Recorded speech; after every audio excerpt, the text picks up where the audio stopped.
करण्याचा प्रयत्न झाला. अनेक ठिकाणी काँग्रेसच्या उमेदवारांनी माघार घेतलेली आहे. भाजपवर आरोप केला जातोय महाविकास आघाडीतल्या काँग्रेस पक्षाकडून की सपकाळांनी डायरेक्ट म्हटलं की घोडेबाजार आहे, भाजप ताकद वापरते. तुमची प्रतिक्रिया? 17पैकी 6 जागा बिनविरोध झाल्या आणि या 6 जागा बिनविरोध करण्यासाठी कालच मी सांगितलं की साधारण काल दिवसभरामध्ये 150 कोटी रुपये खर्च झाले. त्याच्यामध्ये पुण्यातली माघार, छत्रपती संभाजीनगरमधली माघार, कोकणातली माघार, आज मी ते ट्विटवर टाकलेलं आहे आकडे सगळे. याशिवाय अजून 3 ठिकाणी यवतमाळ, वर्धा, गडचिरोली वगैरे तो भाग सगळा 150 कोटी रुपये काल माघारी आणि बिनविरोध या संदर्भातले जे व्यवहार झाले, त्यात खर्च झाले. आता ज्या 11 निवडणुका होणार आहेत तिथे मोठ्या प्रमाणात खर्च केले जाते. माझं असं म्हणणं आहे भारतीय जनता पक्ष आणि त्यांच्या लोकांना, तुमच्याकडे पुरेसं संख्याबळ आहे ना. पुरेसं संख्याबळ असताना तुम्ही हा घोडेबाजार का करताय? हे मी पहिल्या दिवसापासून सांगतो आहे. तुमच्याकडे जिंकून येण्याइतकं बळ आहे, संख्याबळ आहे, यंत्रणा आहे, तरीही तुम्ही बिनविरोध माघार यासाठी एवढा आटापिटा का करताय? घोडेबाजार का करताय? एका बाजूला मोदी म्हणतात काटकसर करा, मोठे कार्यक्रम करू नका, गाड्या घोड्या उडवू नका. मग पैसे उडवायला परवानगी दिली आहे का? अशा प्रकारे विधान परिषद निवडणुकांवरती अशा प्रकारे कोटी कोटी रुपये पैसे उडवायला परवानगी दिली आहे का? कोकणातील माघारीसाठी 25 कोटी रुपये दिले साधारण, त्यातले 15 कोटी रुपये BKCतल्या सॉफिटेल हॉटेलमध्ये दिले. विचारा तुम्ही, जाऊन विचारा, घेणाऱ्यांना आणि देणाऱ्यांना विचारा. या निर्लज्जपणावर संभाजीनगरमध्ये सुद्धा साधारण तेवढीच रक्कम लेनदेन झाली. पुण्यातले तर आकडे आज प्रसिद्धच झालेले आहेत. उमेदवारीच्या बदल्यात उमेदवारी देणाऱ्यांना काय दिलं आहे ते काही कर्ज रूपानं आहे, काही स्थावर मालमत्तेच्या रूपानं आहे. या महाराष्ट्रात हे चित्र जे निर्माण झालं आहे भारतीय जनता पक्षाच्या कृपेने, हे फक्त लोकशाहीला कलंक लावणारं नाही, तर या महाराष्ट्राची प्रतिमा, प्रतिभा, संस्कृती यांनासुद्धा काळिमा फासणारा हा प्रकार आहे. मी वारंवार तेच सांगतो आहे, तुमच्याकडे पुरेसं संख्याबळ नाही तर 5वी संख्याबळ आहे, 5 तरीही तुम्ही हे उद्योग का करताय? तुम्हाला ही नशा जळली आहे का? ही नशा जळली आहे का तुम्हाला?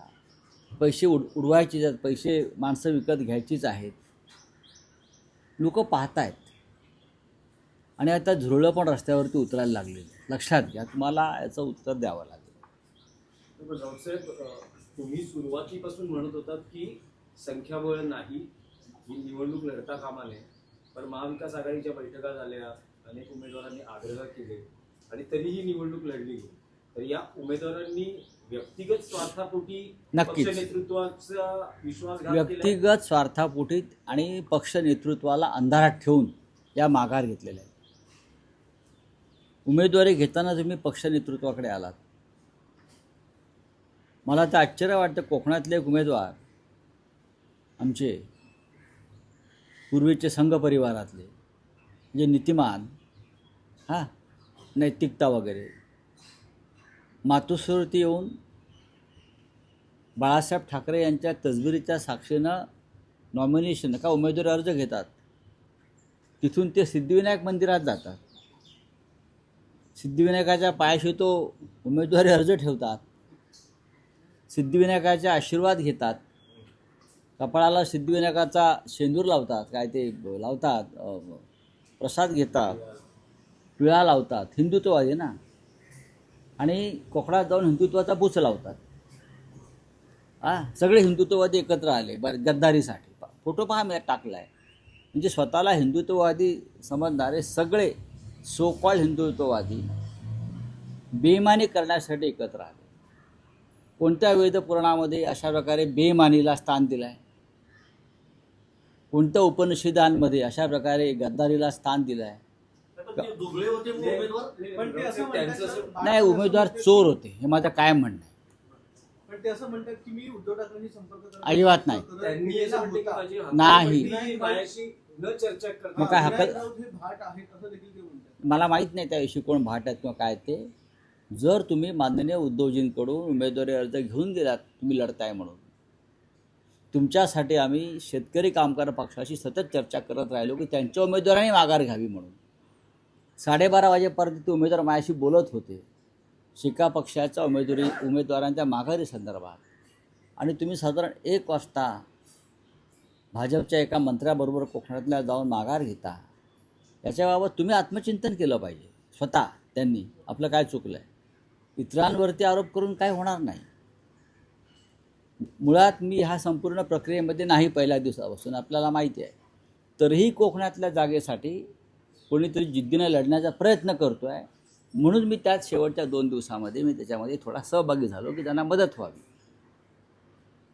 पण मी म्हटलं ना की कोट्यावधीचे व्यवहार भारतीय जनता पक्ष, मिंदे गट, अजित पवार गट हे करत असतील, त्यांच्याकडे संख्याबळ असतानासुद्धा, तर मला वाटतं त्यांनाही नशा चढलेली आहे आणि ही नशा उतरताना कठीण आहे.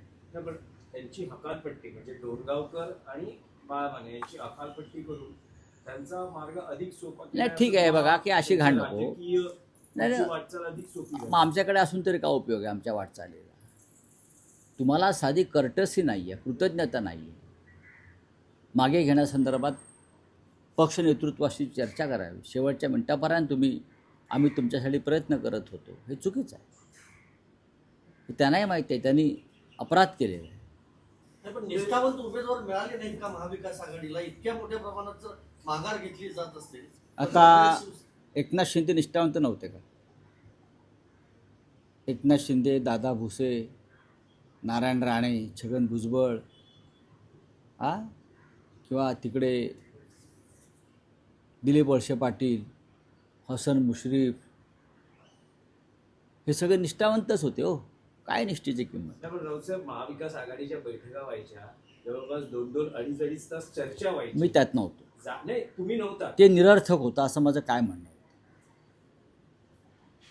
त्याच्यामध्ये मी पहिल्या दिवसापासून जे म्हणत होतो की आपण फार सावधपणे याच्यामध्ये पावलं टाकली पाहिजेत.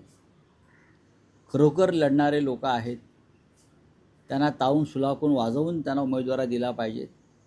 अशा निवडणुकीमध्ये उमेदवारा घेऊन त्याचं विक्री केली जाते. हा राजकीय ज्ञान असलेला सामान्य कार्यकर्तासुद्धा सांगू शकतो. पण राऊतसाहेब, पुण्याच्या उमेदवारीवरून जे सगळं झालं, संपूर्ण महाराष्ट्रानं बघितलं की एनसीपी, अजित पवार पक्षामध्ये काय परिस्थिती होती. विक्रम काकडे यांच्यासाठी संजय काकडेंनी शरद पवारांना फोन केल्याचं कळतंय. त्यानंतर शरद पवारांनी आपला अधिकृत उमेदवार मागे घेतला. आश्चर्य वाटतंय, धक्का आहे की हे होणारच होतं? हे अपेक्षित होतं. धक्का कशाला बसेल? ज्या प्रकारचं राजकारण महाराष्ट्रात सुरू आहे त्याच्यामुळे याच्यामध्ये धक्का बसावा असं काही नाही. या सगळ्या गोष्टी अपेक्षित आहेत आणि त्याच्यावरती आता आम्ही किती वेळा चर्चा करायची. नाही, पण राऊतसाहेब, एक आहे की विधान परिषद असेल किंवा राज्यसभा, अलीकडे महाराष्ट्रामध्ये हा एक पायंडा बनत चाललाय की निवडणुका बिनविरोध व्हाव्या. निवडणुका नाही, चांगल्या हेतूनं जर बिनविरोध होणार असतील तर त्याचं स्वागत केलं पाहिजे, चांगल्या हेतूनं. पण काल जो प्रकार घडला बिनविरोध पॅटर्नचा, त्याचं स्वागत करणं म्हणजे लोकशाहीच्या पाठीत खंजीर खुपसण्यासारखं आहे. निवडणूक हा संविधानाने दिलेला अधिकार, हक्क आहे मतदान करण्याचा. विधान परिषदेचं मतदान हे गुप्त असतं, राज्यसभेचं उघड असतं. या दोन्ही गोष्टी लक्षात घेतल्या तर राज्यसभेची निवडणूक बिनविरोध होऊ शकते. उघडपणे कोणी रिव्होल्ट करणार नाही, त्यांचं ताबडतोब आमदारकी जाऊ शकते. पण विधान परिषद हे गुप्त मतदान आहे. मग भारतीय जनता पक्ष आणि त्यांचे मित्र पक्ष का घाबरले निवडणूक घेण्यासाठी? घाबरायचं कारण काय? तुमच्याकडे संख्याबळ असताना तुम्हाला निवडणूक घ्यायची नाही, याचा अर्थ तुमची मतं फोडली जातील किंवा अनेक मतदार हे सतसत विवेक बुद्धीला स्मरून मतदान करतील म्हणून तुम्ही धमक्या दिल्यात माघारीसाठी. नाशिकला धमकीचा प्रकार झालेला आहे. सोलापूर विधान परिषद मतदारसंघामध्ये काँग्रेसच्या उमेदवाराला धमक्या दिलेल्या आहेत. अन्य ठिकाणी दबाव झालेले आहेत. ह्याची तुम्हाला खरं म्हणजे गरज नाही. नवनीत राणा यांनी उपमुख्यमंत्री सुनेत्रा पवार यांची भेट घेतलेली आहे. मग ही का बातमी झाली का? नाही, नाही, ही काय राज्यसभेसाठी इच्छुक ही आहेत. बातमी झाली का? तसं असेल तर मला सांगा. जर्नलिझम मी पण करतो. मी जर्नलिझमला आजपासून रामराम करेन. राहुल साहेब, इंडिया आघाडीत बैठकी आधीच फूट पडल्याचं दिसतंय. का? डीएमके 8 जूनच्या बैठकीला उपस्थित राहणार नाही. उद्धव ठाकरे उपस्थित राहणार आहेत का? बघा, अ, DMK हे तामिळनाडू विधानसभेच्या निकालानंतरच इंडिया ब्लॉकपासून दूर गेला आहे. त्यामुळे फूट पडले असं म्हणता येणार नाही. त्या बदल्यात आम्हाला TVK हा एक नवीन मित्र मिळालेला आहे. त्या TVKच्या माध्यमातून काँग्रेसचा एक खासदार राज्यसभेत आलेला आहे, प्रवीण चक्रवर्ती. बरोबर आहे. एकमेव जागा जी होती तामिळनाडूची ती TVKने काँग्रेसला दिली. त्याच्यामुळे फूट पडली म्हणू नका. एक पर्याय मित्र तामिळनाडूतला इंडिया ब्लॉकमध्ये मला सहभागी होताना दिसतो.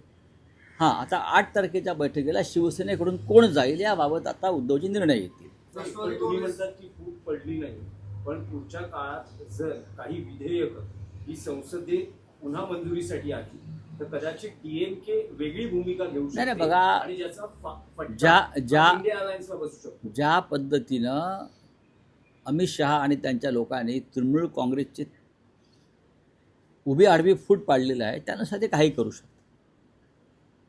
एखादं विधेयक मंजूर करण्यासाठी ते खासदारांचं अपहरण करून 5-25 किंवा त्यांना तुरुंगात टाकूनसुद्धा विधेयक मंजूर करू शकतात.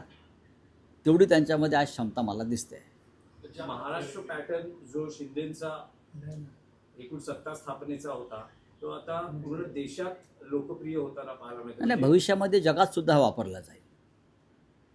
फ्रान्स, अमेरिका, इंग्लंडमध्ये जर सरकार येत नसेल आणि विरोधी पक्ष मदत करत नसेल तर अमित शहाना तिकडे बोलवून किंवा त्यांच्या लोकांना त्या देशामध्ये बोलवून हा काय महाराष्ट्र पॅटर्न आहे ह्याच्यावरती आंतरराष्ट्रीय स्तरावर युनोमध्ये चर्चा केली जाईल. महाविकास आघाडीमध्ये सर्वच महाविकास आघाडीमध्ये सर्वच उमेदवारांनी अर्ज मागे घेतलेला पाहायला मिळतो. तर कुठेतरी निरुत्साह किंवा समन्वयाचा अभाव हा दिसतोय का महाविकास आघाडी? 11 ठिकाणी निवडणुका कशा करतायत? मग सर्वच जे आपण म्हणताय, मग 11 ठिकाणी निवडणुका का होत आहेत? महाविकास आघाडीचेच उमेदवार आहेत ना. आता नागपूरला अतुल लोंढे पाटील लढतायत ना जिद्दी. सोलापुरामध्ये काँग्रेसचे उमेदवार आहेत देशमुख, वसंत देशमुख, ते लढत आहेत. अनेक ठिकाणी आहेत असे उमेदवार आमचे उभे. हां, वारंवार अशा घटना पाहायला मिळतात. कोकणामध्ये सुद्धा भास्कर जाधवांना गळाला लावण्यासाठी कुठेतरी रस्सीखेच महायुतीमध्ये पाहायला मिळतात. देखिए, इंडिया गठबंधन की एक महत्वपूर्ण बैठक दिल्ली में 8 जून को है. कांग्रेस के नेता जनरल सेक्रेटरी KC वेणुगोपाल जी का उद्धव जी को उस बारे में फ़ोन आया था, बातचीत हो गई है. हम सोचेंगे क्या करना है. महाराष्ट्र में भी बहुत काम है इस बार. बात रही DMK की. देखिए, जब चुनाव हुआ तमिलनाडु के नतीजे आ गए, उसके बाद वहाँ जो परिवर्तन हो गया और कांग्रेस जिस तरह से TVK के साथ सत्ता में शामिल हो गई, उसी दिन DMK ने इंडिया ब्लॉक से अपना नाता तोड़ दिया है. तो मुझे नहीं लगता है कि DMK के लोग उस बैठक में आएंगे. लेकिन अब तमिलनाडु में इंडिया ब्लॉक को एक नया मित्र मिला है TVK के रूप से. विजय जो मुख्यमंत्री है थलपति उनके रूप से, तो उनके बारे में चर्चा होगी. मुझे नहीं लगता है फूट पड़ी. DMK ने संयम रखना चाहिए था. DMK ने संयम रखना चाहिए था. जिस तरह से स्थिति बनी है तमिलनाडु में, तो कांग्रेस के सामने कोई दूसरा पर्याय नहीं था।